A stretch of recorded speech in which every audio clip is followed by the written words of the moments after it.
النهارده هقول لك ازاي تبقى اغنى شخص في العالم، مش في مصر، مش في افريقيا، مش في الصومال عشان الاقتصاد واقع فيها دلوقتي، فانت فعلا ممكن تبقى اغنى شخص فيها، مش في اوروبا، في العالم كله. هتيجي تسالني طب ليه انا مش اغنى شخص في العالم؟ بكل بساطه عشان انا اي ذكاء اصطناعي. الصوت ده مش حقيقي، الفيديوهات اللي انت اتفرجتوا عليها الشخص اللي فيها مش حقيقي، انا ما بكدبش دلوقتي، انا صادق 100%. بس قبل ما اقول لك الطرق لازم الاول نعرف انت عايز تبقى غني بأنهي طريقه. فلو عايز تبقى بيزنس مان وغني زي ايلون ماسك او جيف بيزوس او نجيب ساويرس، مش جاي في دماغي اسم حد تاني الصراحه، ويبقى معاك فلوس كتير وبلايين من دماغك الرائعه والبيزنس اللي انت بتعمله كل شويه، فعايز اقول لك ده مش هيحصل، ده مستحيل. عشان كونك بتتفرج على الفيديو ده معناته ان انت مش معاك فلوس تبدا بيزنس كتاكيت، والناس دي بدأ ملايين وكبروا ثروتهم. فنبعد عن السكه دي خالص ونشوف لها طريقه تانية. والطريقه التانية الاكثر منطقيه اللي انت تكمل دراستك وشغفك وتاخد كورسات وتشتغل في شركه احلامك وتحوش مرتبك وتبقى ملياردير، وده برضه شبه مستحيل.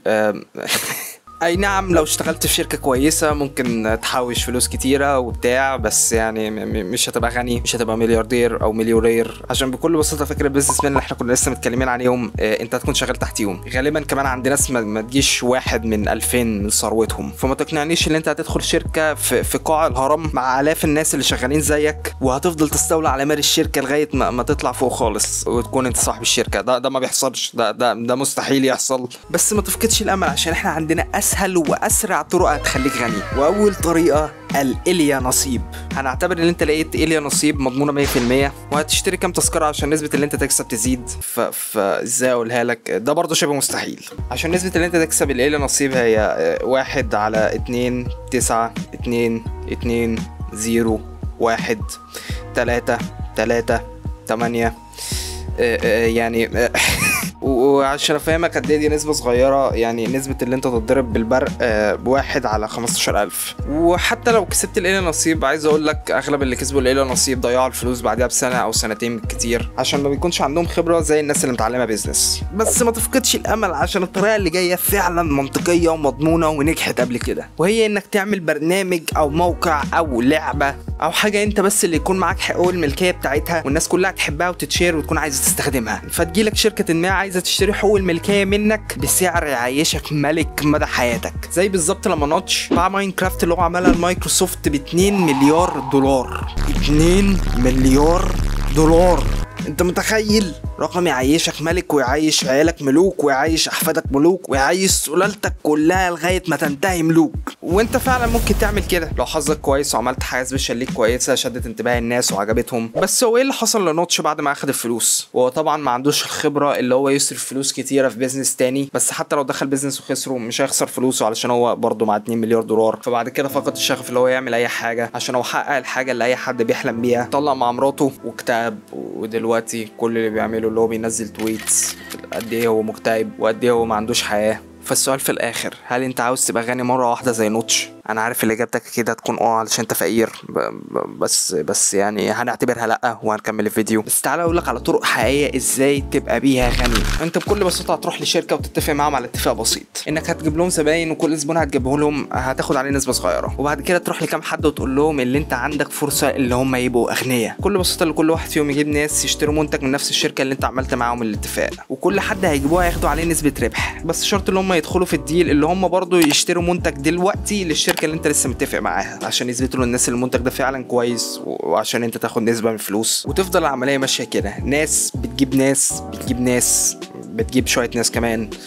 لغايه ما يبقى تسويق هرمي. وخليني اقول لك حاجه، لو انت فوق خالص انت هتعمل فعلا فلوس، بس كل اللي تحت هيتنصب عليهم والحوار كده هيخلص بسرعه. فقشطه، مش مهم تبقى نصاب، المهم تبقى غني. بس لو شرفك ناقح عليك شويه ففي طرق تانية. والطريقه التانية انك تبقى مشهور، تبقى ممثل، وما عنديش ادنى فكره تبقى ممثل ازاي، او تبقى يوتيوبر، نصيحه مني بلاش، او تبقى صانع محتوى عموما، بلوجر، موديل، اي حاجه. والحوار في الاخر مش مضمون خالص، ومش هتبقى غني ومش هيبقى معاك فلوس الا لو حظك كويس جدا واخدت ترند ما، او بتعمل فيديوهات بلغه تانية فالجمهور اللي انت بتستهدفهم جمهور ممكن يدخلوا لك فلوس فعلا. ايوه، لو ناس من بره مصر اتفرجوا على فيديوهاتك من على اليوتيوب مثلا وجالهم اعلان، الاعلان بتاعهم بيجيب فلوس اكتر من حد مصري يتفرج على اعلان مصري. وممكن برضو تبقى انفلونسر على التيك توك، او تبقى شحات على التيك توك. يا شباب، يا لهوي، شباب من 2000 يا جماعه بالله، لو حد موجود يتدخل.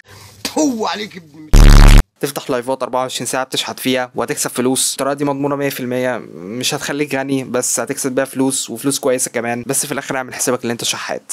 بس برضو الطريقه دي لو مش عاجباك ففي طريقه تانية انك تبيع شرفك.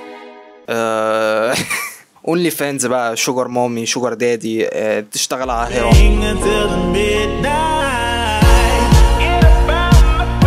بس لو عايز حاجه شريفه 100% فعندي الطرق المناسبه ليك، والطرق دي بجد. والخطوه الاولى، لو في انثى في حياتك تخلص منها على طول. لو متجوز طلق، لو خاطب فركش، لو مصاحب تخلص منها على طول، عشان احنا عاوزين تركيز 100% ومش عايزين اي حد تاني في حياتك. او لو انت انثى، في طريقه قدامك سهله جدا ان انت تبقى غنيه، انك تهتم بشكلك وصحتك ومنظرك وتتجوزي واحد غني وخلاص. يعني دي اسهل طريقه. عامه بعد ما تتخلص من الانثى اللي في حياتك هنخش على المرحله الثانيه، اهرب. بكل بساطه اهرب من مصر. لو عجبك الفيديو دوس لايك وسبسكرايب وشير وكومنت وبلا بلا بلا بلا بلا بلا بلا بلا، والبيل نوتيفيكيشن بطن الجميل و في حاجه تانية. واللينكات تحت، الفيسبوك والانستجرام. بنزل ستوريات لانا ديل ري على الانستجرام بتاعي لسبب ما. روح اعمل فولو هناك. بس يعني السلام عليكم.